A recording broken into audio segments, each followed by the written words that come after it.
கன்னியாகுமரி மாவட்டத்தில் மன்னர்கள் காலம் தோற்று பாரம்பரியமிக்க கோவிலான அருள்மிகு நாகர்கோவில் நாகராஜர் கோவிலில் தை பெருந்திருவிழா கடந்த 24ஆம் தேதி கொடியேற்றத்துடன் தொடங்கியது.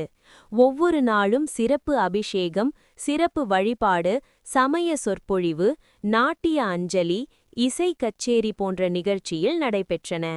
ஒவ்வொரு நாள் இரவிலும் சாமி வாகனத்தில் எழுந்தருளி வீதி உலா நிகழ்ச்சியும் நடைபெற்றது. விழாவின் முக்கிய நிகழ்ச்சியான 9ஆம் நாள் திருவிழாவான இன்று தேரோட்ட நிகழ்ச்சி நடைபெற்றது. மூலவர் நாகராஜருக்கு சிறப்பு அபிஷேகத்துக்கு பின்னர் சாமி பல்லாக்கில் வந்து தேரில் எழுந்தருளி பக்தர்களுக்கு காட்சியளித்தார்.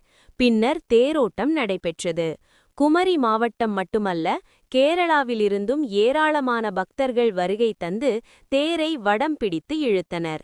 இன்று இரவு சப்தாபரணம் நிகழ்ச்சியும், நாளை 10ஆம் நாள் திருவிழாவான சாமிக்கு சிறப்பு அபிஷேகம், சிறப்பு பூஜைகள் செய்யப்பட்டு இரவில் ஆராட்டு நிகழ்ச்சியோடு 10 நாள் தை பெருந்திருவிழா நிறைவுறும்.